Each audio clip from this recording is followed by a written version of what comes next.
I just want to talk about like a strong way to grab wrists, right? So like a lot of people give up on wrist grips because they just go in and they grab the wrist, like symmetrical grips, but he'll tell you like it's pretty easy to start tumbling out of these right away. So one simple thing we're going to change about that is on one side, we're just going to invert our thumb, all right? You can use this grip for a lot of different things.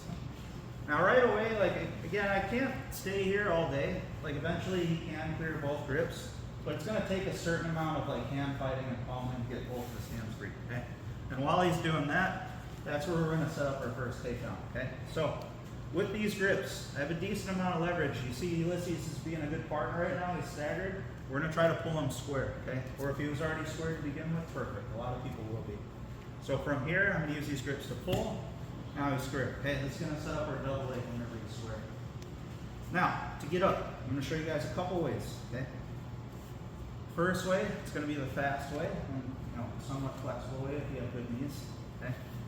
You're going to cross your feet, you're going to bring them in, okay? Now the timing here, what you guys should really wait for is him to pull away and really hand fight hard, okay? See, that's going to open up a lot of space here, okay? I don't want this to be too static. Even though I have good control, I want him to be really struggling here. And when he does, that's when I'm going to start to pull myself up. Now as I pull myself up, I'm coming up to both knees. I'm going to make hooked wrists here, not grabbing at the fingertips. If you do, he's going to step out of this really easy, okay? Hooked wrists, okay? Now as I drive through them, it's going to be ideal to lock my hands. Do I have to lock my hands? No, but it's going to give me a much stronger control over the sweep, okay? So from here, once I hook and I start coming up, I'm going to lock in S grip. Okay, you can grab your own wrist, whatever you like to do, okay? Typically they're going to be shorter grips because you don't have a lot of time to do this, okay?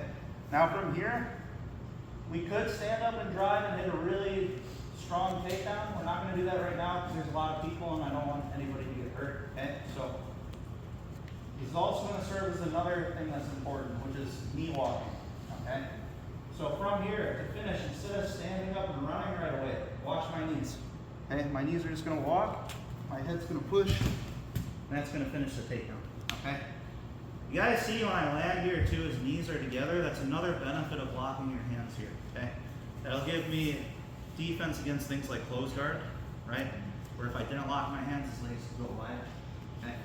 It'll also give me the ability to later on do things like maybe fold his knees and go into like longer guard passes and whatever, okay? I do this a lot too when we do wrestle ups when people are on their knees. So when I pull him square, if I feel like I can't do this movement well, watch my feet. I'm going to bring my feet behind me, and then I'm going to come up, okay? I'm going to experiment with knee grips for this one. So we're going to have sleeve grips here. Remember, strategically, some of the best timing here is wait for him to start to aggressively hand fight and pull away. That's going to be a really good opening for you to start to come up, okay? Hook the wrists, to lock hands, to knee walk. As I start to move back, he should stand up to his feet, and he should give me the whole thing here. Go ahead. Okay. Can you guillotine me here? Try. Okay. In order for Grant to guillotine me, he has to force my head to an outside position, right? So this is another one for people that maybe grew up in scholastic wrestling. I don't want you doing this week. Okay. You will possibly get guillotined if you put your head on the outside, okay? This is going to be like a blast double on your knees. I want your head to go right to the middle. And if you do that, it's going to be harder for you to get guillotined. You guys, look at my shoulders. They're in a straight line with my hips. This is really important. This is really basic wrestling. Try to scroll on me. Okay? If you shoot with your shoulders going over your hips, you're now reaching. Don't do this. Roll now. Either here or again. Here, my shoulders don't go past my hips, my head's going through them. Here, now we're just knee walking. Let's say you do get here. You have good head position. It's not a guarantee that you're going to get guillotined here, guys, but it is a big risk. Okay? But if you ever do end up here on your knees, okay, you still can finish. It's going to be harder to drive through them because you don't have your head anymore. You're going to take them more at an angle, okay? So your head's going to be up and you're just going to pull this elbow down, okay? I want you going 2-on-1 on the elbow here. Now, if I let him keep his wrist in front and I do this, he will rip his arm out eventually. Yeah. So this is gonna go back to like Choi bars and Kimuras. You need to push the wrist in and pull the elbow out. So now if he pulls away, watch, he's pulling me forwards. That's gonna be our setup for the next takedown, okay? So, this could also be too a situation where if he grabs my wrist, he gave me the setup there as well. Okay, there's lots of different situations where we can set this up. So we're here, I'm pulling him forwards, he's pulling me back. All right, now this is what we're gonna do. Okay, we're basically gonna shoot a single leg from seated now. So from here, there's a few different ways to do this. I'm gonna show you guys the easiest way. Struggled with it a little bit last night. Okay, I'm gonna bring my outside foot up and I'm gonna keep this knee down. Okay, now. You can do this on your own, or you can feel, again, time this when he pulls away. When you go ahead, pull away. You're gonna switch to his leg here, okay, right off the elbow. And now from here, you're gonna use this grip to pull yourself up, okay? You're gonna rise with this pull. As you rise, you're not gonna try to stay here and drive through him. He's gonna push you back to the ground, okay? We're trying to go slightly around him right now. So as you pull and rise, we're gonna drive this knee to the floor. Okay, so we're briefly going to have both legs on the ground, and then the front leg's going to come up for the single leg. Okay. Now from here, we're going to drive up. Okay. Guys, there's a lot of different ways to control a single leg. Okay. So as we drive up, you're going to lock your hands. Okay. You can just keep your hands locked. This is a very strong grip, and most people use it. Okay. But watch his leg. Sometimes it can move to the outside and pummel easily. So if you're not sure, this is what you can try. Take this back hand, grab his Achilles, and keep it tight to your tailbone, okay? Guys, look at my head position, it's nice and high. Try to touch the top of your head to a shoulder, and make sure you're looking across. If you're looking at the ground, your head's in the wrong position, okay? Head up, looking across. Now to finish the single leg, we're gonna go here. Front foot steps, and we're gonna walk in a circle towards that front foot. As we do that, we're going to bow by bending our knees, and we're going to push our shoulder into his hip to sit him down. Okay? Pull. I switch. I wait for him to pull.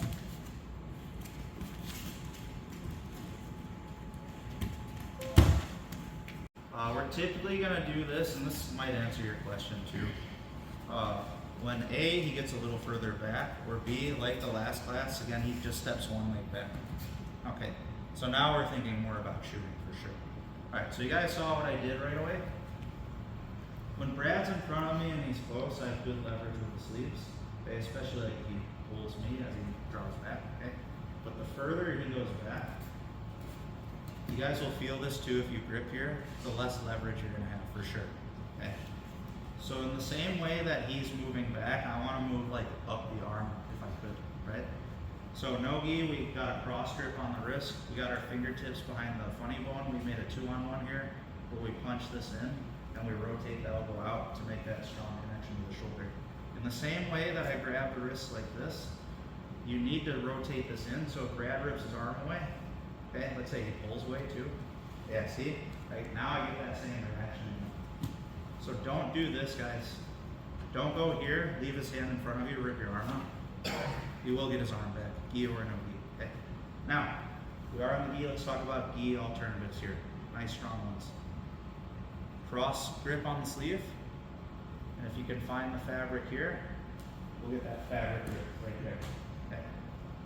You can also, if in a pinch, if you need to. Okay. There's some guys that like to wear gis here that don't fit.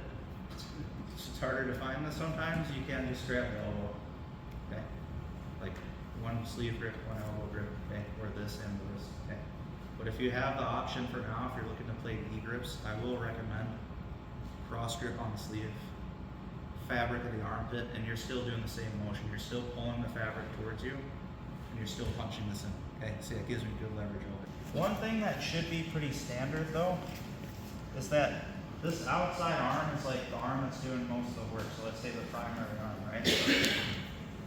This is, that side of my body is like pretty much aligned with his leg, and the source of the takedown is pressure into the hip and sitting the hip in the mat, right? So a few of you today wanted to try to use this shoulder. That's not technically wrong. Like you'll see that more in scholastic wrestling. But look at my head position now. This might, might run into some trouble there. So if you guys could keep your head here, and now watch, it's gonna be my outside shoulder. Does that make sense? That'll allow me to keep good posture, okay? Because this is a tough one when you think about the basics I'm showing you guys, like trying to stay here. Like as you rise up and you want to dump, a lot of times you will want to overcompensate and like bend over, but you really want to try to fight that. Like the dump should really look like this if we're trying to keep good posture. Does that make sense? You're almost like bowing and squatting. Okay? The idea of a shot is to drive, right? To bring the knee forwards. Okay, it's a forwards motion. So some of you want to compensate by doing this. You're bringing your knee backwards. So it's kind of a bad habit, right?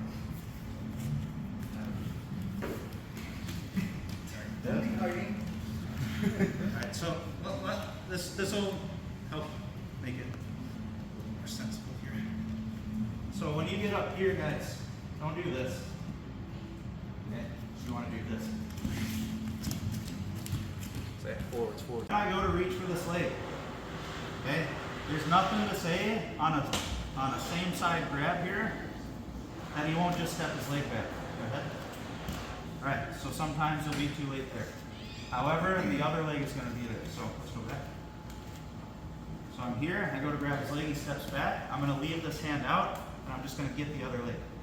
Okay? Now from here, if your legs are in the same spot, it's okay. You could change, but it's going to be kind of slow. So this is what we did yesterday. Okay? You still need to bring this knee to the mat. So you're going to take a shot over this foot. Alright? So I'm still doing like a rising pull here. My left knee is still going over my foot. I'm still going to both knees. And the outside leg is still coming up. Okay? Now we're just doing the same takedown on the other side. So we're here. Okay?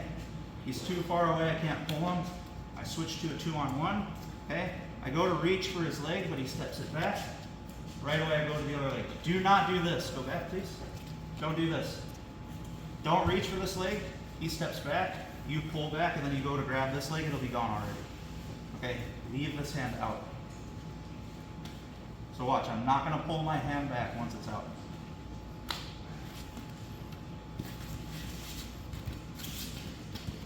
Another reason I'm showing you guys this drill right now is so that you can wrestle up if you're here, and you can wrestle up if you're here. Does that make sense? Okay. And this will work on both sides depending on how you like to attack and how you like to sit with your guard. All right. So we got here, he's staggered, he's a little further away now, so I use again the 2-on-1 leverage to draw myself in. Okay. I go to hit that first grab on the leg, but Grant's fast and he steps back. So I'm gonna start to rise, grab the second leg, take my shot, and now from here we're just rising on the other side, same details, and squatting. So when I can't grab his legs, okay, let's say I'm already going through the cycle, the legs aren't there, this is a good time to use a traditional arm drag, okay? So a traditional arm drag, it's just gonna be like a switch of these grips with a few more details. So the hand that would be on the elbow is gonna go to the wrist. Now very important here, especially since we're covering a lot of distance, we're coming off the ground, your wrist bone needs to be in the armpit, okay? Again, we have the problem here that if I go to rotate his arm internally, even if I do it well, Joe can straighten his arm and he'll rip it out. Okay. But when I go to the armpit here, look at that, much better leverage over his arm, okay? Now, a lot of times here, still won't be able to grab legs, he's gonna keep his legs back, okay? So this is gonna be essentially our setup to the body lock here, okay? So from here, I'm always going to make sure my outside leg is trailing around. So that means out between the middle of his feet here. Okay? And I'm going to use this pulling fight again to help pull myself up. Okay? And a lot of times when he pulls back, he's going to help you do that. Okay? Now from here, we can just stand up to our feet as we grab his far waist. And then from here, lock our grips again. Okay? Now, we're not going to go too much into body lock takedowns right now. All I'm going to have you guys do is a simple breakdown here. So once you get up, all you're going to do is step your leg around, pinch your knee tight to his knee, walk him forwards, put your ear on his back, and then pull him to a hip. Okay? All right. So some of you are just kind of get up and do it, no grips. Forget about it. Here, okay, even if he pulls me up and I come up with him, look, he's getting his arm back right away. When I arm drag, that arm's past me. Now I have a clear path to his back. Okay, that's why we're doing an arm drag right now, not like a 2-on-1. So like even if he comes up with me, look, if I stay latched, he's helped pulling me up. And that's how I get this. If you're working no-gi, wrist and arm pit. If you guys want to get reps on that, feel free. Otherwise, gi, what we can do is instead of a same side wrist grip, get a sleeve grip, and get a cross collar grip. Okay. Now, simple collar drag motion here. We're gonna bring our left foot to the outside. My right foot is gonna check his far leg, and that's gonna cause him to lose his balance. Okay. If he does the rising motion here, I could still attempt to follow him. Okay. But you guys will still have pretty decent percentage with the collar drag. It's a very strong movement, okay? So right foot out, post. Now same thing. Now, we're gonna pretend Brad's like in it to win it. He doesn't break down, he continues to stand up. Good. All right, cool. So, we wanna be prepared for this. This is the worst case scenario if we get a body lock. He's gotten his posture, and a lot of times this can turn into a stalemate, right? So, we're gonna do a simple breakdown here. I'm gonna step around his leg. I'm going to make sure my knee isn't permanently rotating into his knee here. Now I'm just going to pinch my knees and walk forwards until his hands go to the floor. Okay. Now he's on all fours. Now we just need to break him down for the 2 points. My right ear is going to go on his back. My right shoulder is going to go under his stomach. I'm going to walk towards his head as my left arm pulls on his hip. Okay. You might get them down to a hip. That's great. You might just get them down to turtle. Also good. Okay. Uchimata, if he gets an overhook, like lots of bad stuff. So if I'm up here and Carl can he's gonna throw me. Okay. So here you're gonna get thrown, but if I'm here, how about now? Yeah, you really gotta sink your hips in here. Okay. And for those of you that like mat returns, like this is what you gotta do for a mat return anyways. Okay. That's why that's one of the first body lock takedowns I like to teach. This is going to teach you to do this, okay? Also, too, with what we're doing right now, watch this, okay? How's that feel? It's pretty trapped, right? Now watch how I'm taller. Yeah, he's kind of pushing my knee out, too. Say, like, I bump him here, and there will be times where, like, you don't do it hard enough, and, like, you don't get a good connection to the hands to the mat. If you can't reach the waist, it's not wrong to go for the leg, like, as we're coming up, too, so, like, we go back, okay? So if I feel like he's starting to get too high too fast, like yeah, I can go back to the first technique. You can definitely do that, okay? Again, I'm bringing this thing up again, Marcel Garcia, especially if you look at his sequences from the feet, okay? Like you'll see him hand fight a lot, and he'll hit these arm drags where he slides in. That's like, so there's nothing yet, right? So we're gonna go back to the single leg, we're just gonna put a setup behind it now. Alright, so going back to guard retention, if you guys remember, we did a drill where he stepped in, we checked the leg, and we scoot back to recover distance. Now with that distance, we can use that to set up our attack, okay? So, from here, he's going to step in, I'm going to check, I'm going to scoot back, and when he steps in again, that's when I'm going to catch the leg, okay? So, there's not a set amount of times that you guys are going to scoot back, okay? This is going to be based on feeling and like managing the distance a lot, okay? If you feel like he's getting too close, scoot back again, check the leg again, okay? It might happen on the first one, it might happen on the third one, okay? So he scoots in, I scoot back. All right, I waited too long, he's a little too close. I scoot back again, I check. That's when I catch it.